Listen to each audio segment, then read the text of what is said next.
All right, happy Monday. Here we go. We got the weekly roundup. This is a double portion, which is a super packed portion. We're not going to get even probably to half of the parshios. What's unique about this parsha, or what's unique about what's going on, is that we finally caught up to Israel. In Israel, they were always one parsha ahead of us because on Shavuos, Shabbos was on Shavuos. Sorry, Shavuos was on Shabbos. So we read the portion to deal with Shavuos. In Eretz Yisrael and Israel, it was a regular Shabbos. They only had one day Shavuos. So they ended up being ahead of us, always for 1 week. And this is where we meet up. We read Chukat-Balak together, and they only read Balak. So we finally caught up to them, which is great. Okay, so what is Chukas? This is a very bizarre parsha. This is the one mitzvah that Moshe said he doesn't understand. The truth is, he really did understand it, but there was something lacking. As long he was so connected with the Jewish people,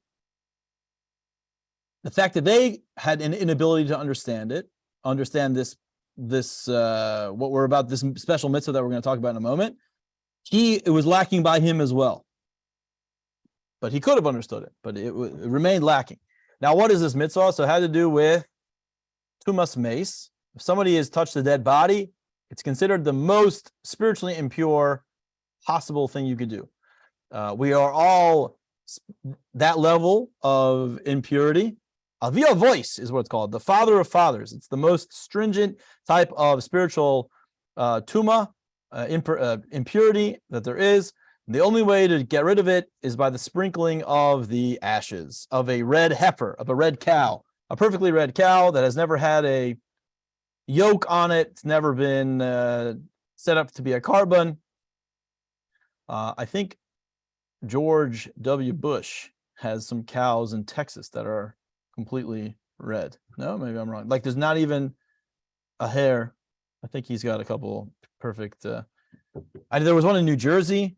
And if we do find one, even today, I think we're going to try to buy it from the person, because Mashiach can come at any moment, and they will pay a high price. Last year or 2 years ago, they think they found a cow, and the guy was willing to sell it, and they went, and they were willing to pay up to $1 million for this cow. Anyway, so you burn up this cow. There's been 9 cows. We've had 9 cows. You just need a little bit of ash of the cow. It gets completely consumed on the fire. And then you throw it with some hyssop. It's like this whole sprinkling process, and it doesn't make any sense. It's called a chok. A chok means an illogical mitzvah. We have many of those. The most famous is kosher. Kosher is an illogical mitzvah. Now, we have Hasidic and Kabbalistic explanations for it. But mixing of chesed and gevura. We know milk and meat. Milk is considered chesed. It's white. Gevura is always connected with black. That's red, and red is connected with gevura, like blood. So we don't mix red and white. There's all these different things. By the way, those red strings that you get in Sfas, those Kabbalistic red strings, don't ever do those. Big problem. Shouldn't mix into those. It's not a kosher thing. Anyway. So this is one of the most. This mitzvah doesn't make any sense. It's like the most of all the mitzvahs. We don't even have really much of an explanation. There's lessons to be learned, but we don't really have much explanation upon it. One of the interesting things about it. So there's 9 cows. There's going to be a 10th when Mashiach comes. You should know that. And it's going to be the final one. Now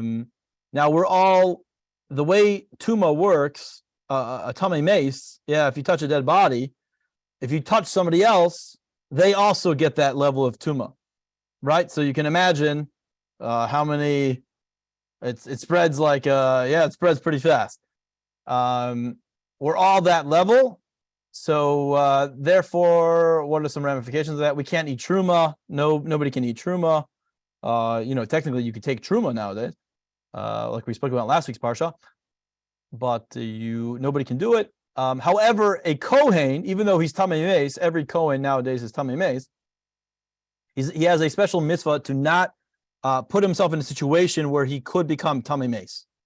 So he has we're allowed to be. I'm allowed to be tamei mace. As a regular Jew, a Levite, or a regular Yisrael, there's nothing wrong with becoming spiritually impure. You can become spiritually impure. There's just certain things you can't do if you're spiritually impure. But there's no mitzvah. There's no mitzvah for us not to become spiritually impure. People think it's like a negative thing. It's not a negative thing. That's just how it is. However, for a Kohen, even till today, he's not allowed to purposely make himself Tamei Meis. He will not be part of the Chaver Kedisha, those that bury the dead. They will not hang out in a hospital, an area of the hospital where people might pass away for more than, they're not going to hang out there for more than 5 minutes, 10 minutes, maybe 15 minutes. They do not make rounds. You know, they don't go around. They can't be chaplains. It's very difficult for them to be doctors, depending on what kind of doctor you want to be. They do not deliver eulogies. They do at a funeral. At Rabbi Silverberg, all the Silverbergs here, and the son-in-law, Lyman, they are never able to take part in. If somebody passes away from our community, God forbid, they're never allowed to go. They're never allowed to be involved, which is they're there for the shiva, obviously, but they're never there for the actual funeral part. Where I come in. No, not usually. One of the interesting things about this mitzvah of this, so the way to become spiritually pure once again is that you have to have the sprinkling of this ash of the red heifer. They burn up this cow. Some of the ash gets mixed with some water, sprinkled on the person, and he just waits till nightfall, and he's good to go. However, he's got to go to the mikvah also, I believe, which is interesting. Got to go to the mikvah. The guy who prepared, the Kohen who prepared the actual mixture, obviously has to keep, the Kohen that's sprinkling it has to be very careful, right? He's got to stand away a certain distance from this person. They actually do it outside of the temple. It's not something done within the temple because he's not allowed to come into contact. If you're not allowed to be tamei, spiritually impure, and enter the temple. Got to always remain outside. You can't enter it. That's one of the things. So this all takes place like some field or something outside of Jerusalem somewhere, maybe within Jerusalem, but certainly outside of the temple. Now, the guy who prepared it, the Kohen who prepared all of these ingredients, interestingly enough, he becomes spiritually impure. It's like it's very bizarre. Why? The guy who, so what's interesting, that's one of the things that Korach was yelling at Moshe about. He's like, some of these mitzvahs don't even make sense to me. Some of this Torah that you're saying doesn't even make sense to me. The guy who can purify other people, he becomes impure himself. It's ridiculous. And he got punished for that. And we're going to talk about that. It plays into this week's parsha. So, just a quick lesson. I have to throw in the Rebbe over here. Just a quick lesson. That's something the Rebbe would say. Sometimes, in order to purify another person, you yourself might get a little schmutzik. Yeah, you might get a little dirty. You might become a little tamei. In order to purify another, that's how it's supposed to be. Yeah. So you might think I shouldn't get involved because who knows what's going to happen to me. First of all, you'll be fine if you go in it with the correct mindset. And it's true. You might come across some ideas that could pollute your mind a little bit. You might see things that might be a little bit questionable. But you got to go ahead and do it if we're talking about saving another person's soul over here, helping them out physically, spiritually. We don't save souls. Now, Korach, just to speak, Korach, his problem was why did he get swallowed up last week? And it's such a bizarre way to die. Korach not only got swallowed up, his entire possessions, everything about him got swallowed up. His possessions, his home, everything else got swallowed up. And it says, and it wasn't an earthquake. It says the mouth, the world is like a body, or is a body. And there's a mouth to the world. There's this mouth. And they were on the mouth. And the mouth opened up and it swallowed him with his possessions and brought it all down. Now, why? Now, Korach, we spoke about many times. The Zohar calls him he's the holiest he's the holiest person. He's actually the holiest person. And he was the holiest Levite. Kadesh Mikol Leviim. He was the holiest of all the Leviim, of all the Levites. What was interesting about him, he was an extremely talented person, extremely eloquent and intelligent and wealthy and good looking. He was like the ultimate of human. Now, the problem is, he had an ability to speak. He was a great orator. And he had the silver tongue, as they say. And he was able to convince people through his intelligence and through his ability to speak. He was able to convince people to follow him. Now, one of the things that he said was, he was saying to Moses, there's no such thing as the Kohen Gadol. You've made that up. That shouldn't be designed for everybody. Everyone should get a piece. You've made that up. And only he argued on small details of the Torah. Yeah, people do that now. Everything makes sense to me, Rabbi, except for this. I don't understand this. I don't do this mitzvah because it doesn't make any sense to me. Okay, first of all, there's plenty of things you do in your life that doesn't make any sense to you. You get on an airplane, you don't even know who the pilot is, you don't even know how airplane works, yet you're willing to go on blindly, no problem, 100 times a year and go fly. Well, there's plenty of things we do that doesn't make any sense. But nevertheless, he said, it doesn't make any sense to me. And the reason why he had to get swallowed up and everything about him is because if you argue with one part of the Torah, if you say this one part, this minute part of the Torah is not divine, you undermine the entire Torah. And so therefore, since he was trying to, he undermined the Torah with his speech, that's how he had, his whole being had to be consumed. This is the only time Moses ever prayed that someone should die, another Jew. Yeah. But it's not that he wanted to kill him. It was more than that. Everything about Korach had to be consumed. And it was. And we're going to talk about, this week's parsha talks about mouths and speech and the problem of speech and how to use speech properly. So we're moving on from this week's parsha. A lot of things happen. In another part of the parsha, Miriam passes away, and we know it's on the 10th of Nisan, which, by the way, you should know, the 10th of Nisan was also the famous civil war that took place in Egypt. Yeah, we have something called Shabbos HaGadol, the Shabbat, the great Shabbos, where the firstborn Egyptians fought against Pharaoh's army. Right? You guys remember when we talked about this a few months ago? When it came time to the 10th plague and they saw the Jewish people carrying little lambs, the Egyptians were like, hey, what's up with the lamb? They said, oh, well, God is going to go kill a bunch of all the firstborn Egyptians, and we have to put actually all firstborns. But if you're Jewish and you put some blood on the doorpost, he's gonna pass over your house. And they were like, oh, okay. So they went to Pharaoh and they said, you got to get these people out of here. We're gonna die. And Pharaoh said no. And they said, well, we're gonna fight you if you don't. Boom. They start fighting. A lot of firstborn Egyptians were killed. A lot of Egyptians were killed. And it was a big miracle, and it's the big civil war that took place on the 10th day of Nisan. And so we wanted to mark that day as a very special day, but we don't. Why don't we mark it as a special day? Because Miriam, 40 years later, passed away on the 10th of Nisan. So this whole story is actually taking place. We're on the 40th. We're about to end. This is the Jewish people that are going to enter the land of Israel. This is the 40th year. So she passes away, and it says in the Gemara, there are three miracles, three big miracles that happened for us in the land while we were traveling in the Midbar, in the desert, were in merit of three individuals. So it says that the manna that fell was in schus, in merit of Moses. The cloud that covered and laundered and helped us and protected us was in the merit of Aaron. And this rock that traveled with us and would give water was in merit of Miriam. Now Miriam passes away, and so the rock says, actually in today's parsha, it actually goes amongst other rocks. It disappears, and the Jewish people start complaining. Now this is one of the few times the Gemara says, I believe three times, that Moses becomes angry, and every time he becomes angry, he makes a mistake. There's going to be a big mistake. I'm going to tell you, and the truth is, it wasn't really a mistake. It was done on purpose. But for now, we'll talk about it as a mistake. So what happened was the rock went away. Moses was able to identify the rock with Aaron, and the Jewish people said, no, that's not the rock. You're coming out to kill us. Yeah, we started complaining again. And Moses got really upset. Because why are you guys fetching? It's been one day, there's no water, or however many days, or one day with no water, you're already starting complaining, you want to go back to Egypt. So he goes and he finds the rock, and God says, find that rock, and I want you to speak to the rock. You and Aaron, go ahead and speak to the rock. Yeah, talk to the rock, and I will be blessed. The people will see that it's a big miracle. Yeah, if you go talk to the rock.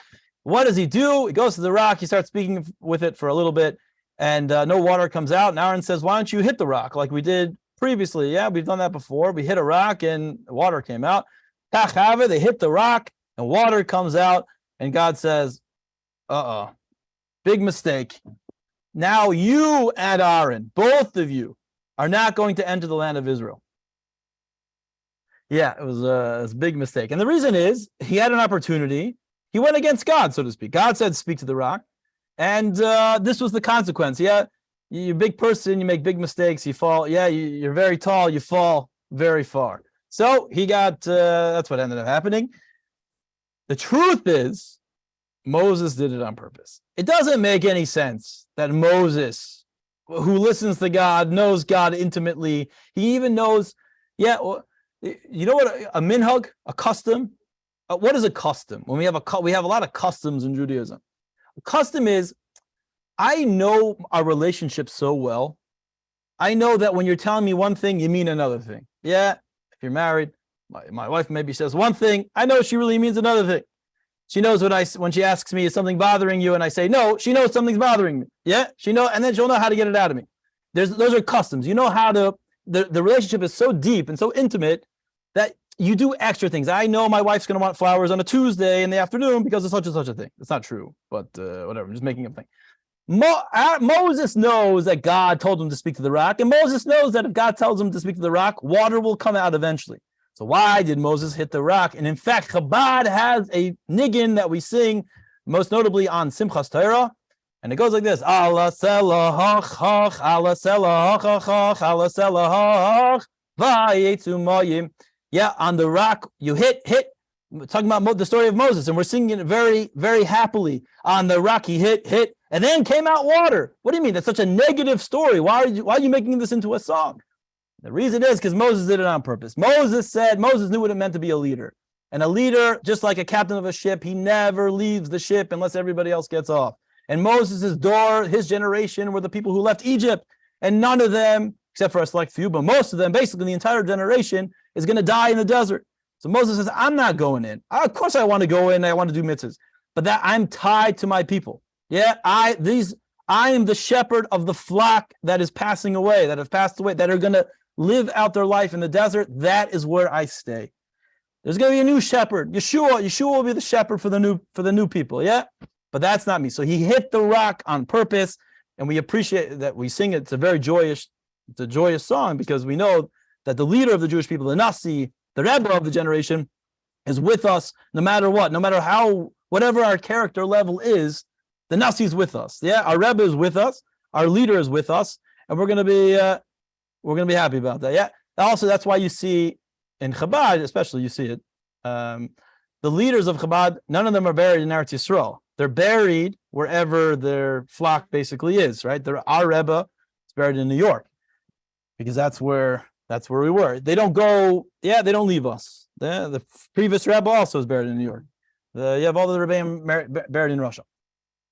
Okay. Rabbi Weinberg is sending me something. It's in Russian. Okay. What am I supposed to do? Okay. Well, I'm in the middle of a class. I'll look at it in a second. What? Oh, yeah, fine. Okay. What was I going to say? So, yeah, he hits the rock. Now they're not going into Eretz Yisrael. You're going to die in the desert. Fine. So Miriam passes away. They die. They're going to, okay, they move on. What was I, now Rabbi Weinberg going to mess up my whole thing over here. Okay, let's keep going. Miriam died. She's buried there. Okay, moving on. Speak to the rock. Here, he hits the rock. Not good. Okay, so now the Jewish people, though, what are we doing over here? We're traveling to Eretz Yisrael. We're on our way to Eretz Yisrael because this is the generation that's about to enter the land of Israel. They go to Edom, the kingdom of Edom, and they ask for safe passage. And Edom comes from Esav. And God told Esav, God said about Esav, by the sword you will live. Yeah. They lived by the sword, and they said, no one's going to pass us. And if you try to mess with us, we're going to fight with you. The truth is they knew they weren't going to win, but they didn't want to the Jewish people didn't want to take a chance. So they said, fine, we're not going to, very interesting over here. It says we're going to pass. We won't take anything. We won't take anything. We won't take any of you. Like if we go through your vineyards, we won't take any fruit. We will put muzzles on our animals so they won't eat from your stock. And we'll pass through all of your cities and bazaars and marketplaces, and we'll buy. We're very rich, and we'll buy things from you. Just let us. Yeah, you're tourists. You're going to realize that the best economy that you're going to have is from tourism, and we're going to be tourists. We're going to pay for things. And they said, no way. And so the Jewish people said, we're not interested in fighting. Edom is not in Eretz Yisrael. It's a border city. And they're like, okay, we have no mitzvah to fight with you, so we're not going to fight with you. Fine, we find a different way. Then we end up meeting up with Amalek, and that wasn't so good. But Seder. Now, we fight them off, and they run away. Now, Aaron is going to pass away. And Aaron he's going to Har HaHar, and it's going to talk about, and God says to Aaron, you will see your son take over as your role. Elazar is going to be the new high priest, and the gift that I'm going to give to you, God says to Aaron, is you're going to see him dressed in your garments. You're going to see it pass. You're going to see the success that it's going to pass on to the next generation, which is considered a very wonderful. It's a big merit to see your child you'll know full well that they'll be successful. So now it's very interesting. Aaron's going to pass away, and he's going to pass away. They're going to the Zohar says something very interesting about the way he passed. So it says he was kissed by God. Aaron is watching Moses is watching the whole thing, and it says when Hashem took the soul of Aaron, it's very emotional. It's like taking an eyelash from white milk. Yeah, like very smooth. It's like a very interesting. When Moses saw that, he said, "That's the way I want to die as well. That's the way I want you to take taking my soul from me." And that's what's going to happen, but not for another month. Yeah, Moses is going to pass away in a month. The whole book of Devarim that we're going to get into is 30 days, right? The whole Chumash of Devarim. So Aaron passes away, and they wept for Aaron for 30 days, which is longer than they wept for Moshe. And we spoke about it many times. And the reason why is because Aaron also had an ability to speak. He was a great orator, and he used it for the right way. And he used it to connect with people. And because of that, we spoke about this many times. Because of his ability to connect with people, the people have felt a real connection with him, more so than even Moshe from Moses, that they wept for him for 30 days, and all activity stopped for 30 days. Now, they go ahead and, okay,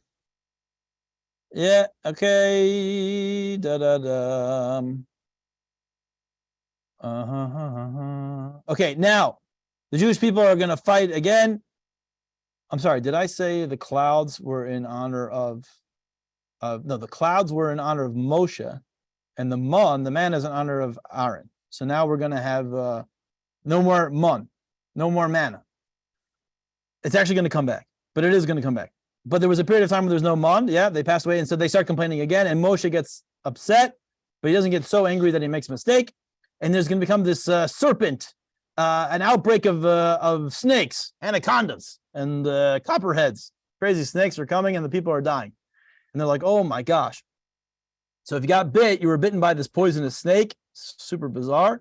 And the cure for it was something very famous. Let me show you guys. Picture of snake medicine. You guys ever seen this before? This. You guys ever seen this? Yeah, this snake wrapped around this. That's what Moshe showed to the Jewish people in order for them to be healed. It was a copper snake wrapped around like a piece of copper or whatever, his staff. And with that, they became cured. That's why today you'll find on the patches of EMTs and such, they have that symbol right over there. Fine, all's well that ends well. A lot of people died, but they moved on. Okay, now here we go. This is very interesting. Out of nowhere, the Jewish people start singing a song. What exactly happened over here? So, one of the nations, Ammon, what happened? They tried to do a sneak attack against the Jewish people. How's it going? They tried to do a sneak attack against the Jewish people, and they had no idea. What happened was they were traveling through this valley by the sea, and they started seeing blood everywhere, and they started seeing bones of people, and they started seeing swords and knives and shields, and they were like, what just happened over here?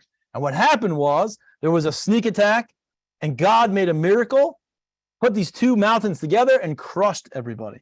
And the Jewish people saw that God had protected them without them even knowing, which the Zohar goes to explain that there's miracles happening for us at every moment. Most of the time, we don't even see it. When the Jewish people saw this miracle that had happened, that God was taking care of this whole thing going on, they had no idea until the very end.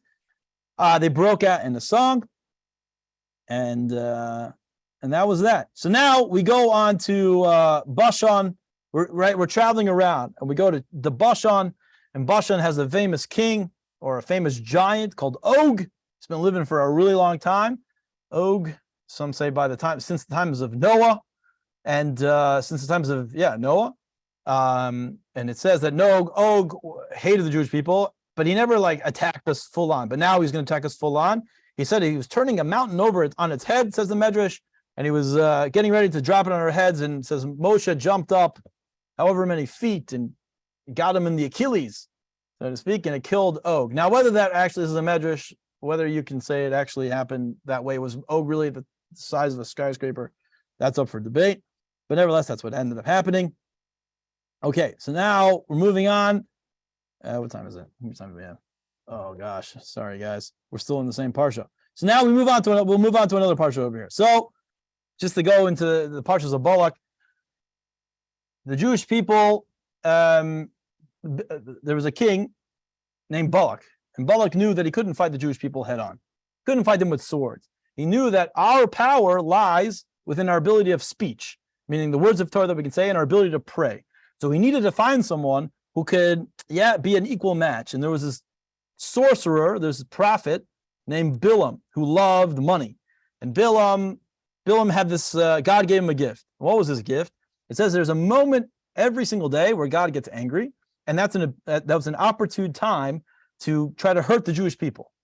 Yeah, Bilam knew that exact moment that would happen. Now, we actually, in the Gemara, we spoke about, I think 2 weeks ago, was it an exact moment, or was it, if you just had to start it at that moment, your curse, you could suspend that moment for a while. It seems to be that Bilam knew the moment. It wasn't just like a moment. You just had to start your curse at a certain time, and you can fill in the blank. So he knew that exact moment. Again, here's his idea of speech, and he's going to be killed with speech. He's going to be embarrassed by speech because he's going to have a talking donkey. That the donkey is going to embarrass him. It's going to spill some secrets. We'll talk about it in a moment. So Bilam said, for the right price, I'll try to curse the Jewish people, and that'll be an opportune time to attack them. I can't kill them, but it'll be an opportune time to attack them. Okay, he tries multiple times. He ends up saying curses. God controls his mouth, what comes out of his mouth. And it doesn't work out well for him. He actually was killed. He's going to be killed in a later battle. And he was flying around. He knew how to fly. And you want to know something interesting? The way you get him down was you had to urinate on him. So they urinated on him, and then they killed him. He flew down. Okay, just not a story that I tell my children yet, but that's what it says. Wait, where's that Midrash? It's from the Gemara, I think. It's from the Medrash. It's from the Medrash. I think it's from the Medrash. Medrash. For sure, if not even from the Gemara. I'll try to find it somewhere. Yeah, I'm making me mad at that. I've seen it. Amazing. So he ended up getting killed. Okay, so what he wanted to do was he was trying to curse the Jewish people. Say, God chanced upon him. God came upon him and said, I know what you're trying to do. You're not going to be successful. But if you want to go, you can go ahead. And you're only going to say whatever I say you can say. Try to say that 10 times fast. So he's like, fine. But in his heart, he knew that he was going to try to curse the Jewish people. He hated the Jewish people because they were making him look bad. Yeah, they were more powerful with their speech than he was with his speech, his ability to curse.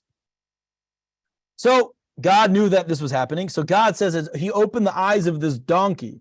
Now, this donkey wasn't just a regular donkey. This donkey became a talking donkey, but it was also Bilam's lover. Yeah, Bilam was not, he's a pretty disgusting guy. Now, he was riding the donkey with Balak and all these people to go curse the Jewish people. And all of a sudden, the donkey starts speaking, and he wouldn't move. He wouldn't move. Yeah, he stopped moving, and Bilam's like, "Go, you donkey!" And the donkey wouldn't move. So he starts hitting the donkey really hard, and the donkey opens up his mouth and says, "Hey, why do you keep hitting me?" And everyone's like, "Whoa, It's kind of what's going on over here. And Bilam says, he's a little bit startled himself, and he says, well, why aren't you moving? And he's like, well, why are you hitting me? Was I not good to you? Have I not been good to you? This is like basically what it says. I gotta go here and find it. Was I not good to you? Huh? I treat you well, baby. Why are you being mean to me? So he says, he beat the she-donkey. He stood in the path. Here we go. Yeah, he starts beating him with a stick, and he says, what have I done to you that you have struck me 3 times? And he says, why aren't you moving? And he said, well, you're not able, you're going to go try to curse the Jewish people, but God's not going to let you be successful. And there's this donkey, he says, this angel's blocking my way. And Bilam is supposed to be this guy who knows he can see angels and talk to angels, and he can't even see the angel, but the donkey can see the angel. And he gets very embarrassed. Bilam becomes very embarrassed because everyone's listening in on the conversation. And he's like, there's no angel there. And then the donkey says, for sure he's there. And then God reveals the angel to everybody, and he becomes very embarrassed and very humiliated. So Bilam, again, this concept of Bilam was always trying to hurt people with his speech. He then becomes humiliated with speech. Yeah, okay. So that's another here. We got to be very careful with speech. So then he goes and he tries to curse the Jewish people, ends up saying the most beautiful blessings. The most famous blessing is Ma toivu alecha Yaakov mishkan eisecha Yisrael. He's looking over the mountain with Balak, and he says, Balak says, okay, are you finally going to curse the Jewish people? And he says, yes. And what comes out? How beautiful and how tznius, how modest you are, Jewish people. How beautiful you conduct yourselves. God will bless you. There's going to be a Mashiach. Yeah, all these different beautiful blessings. And Balak is like, what the heck, man? I just paid you millions of dollars, and all you're doing is giving them blessings. And he said, I have no control. God has control over my mouth. God has control over everything. So Balak's like, okay, what do? I can't fight them.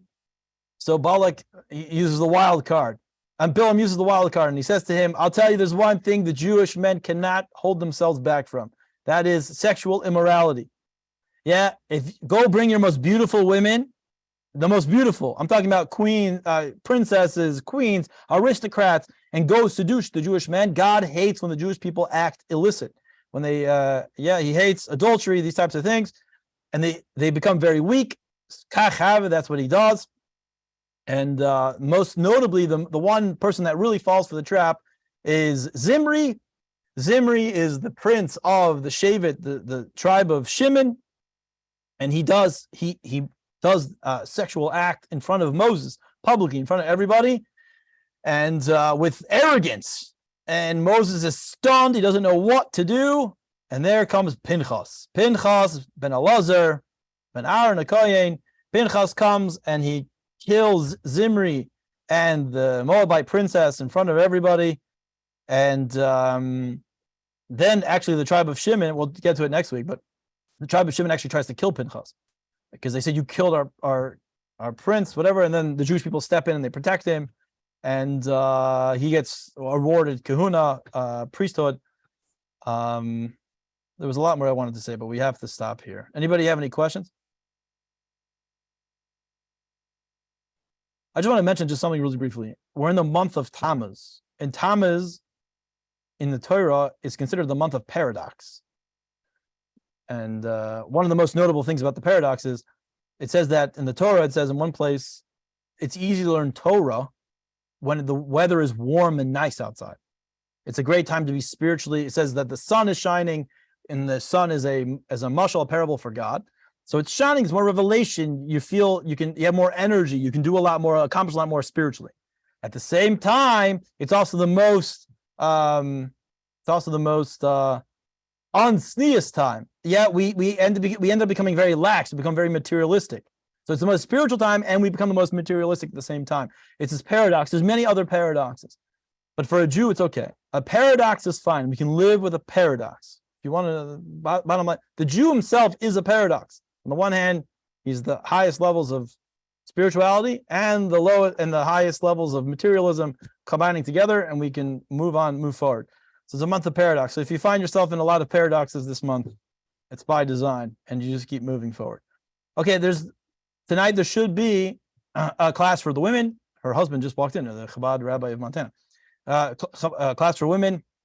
Hopefully, and then tonight there should be Rambam. Just to mention something very interesting, the Rambam says in connection with an upcoming parsha, speaking about the people passing away. It says that the Rambam holds that Moses didn't die. Yeah, the Gemara says Moshe lo mes. It says Yaakov lo mes, Moshe lo mes, and it says that Moses didn't die. And Rambam explains that it only appeared as if he died. It only appeared as if his soul left his body, but really, his soul remained in his body. Just interesting little factoid to mention over here. Okay, anybody have any questions? Okay, if not, enjoy the rest of the day. We'll see you tomorrow. Chazak Baruch. Chazak Baruch.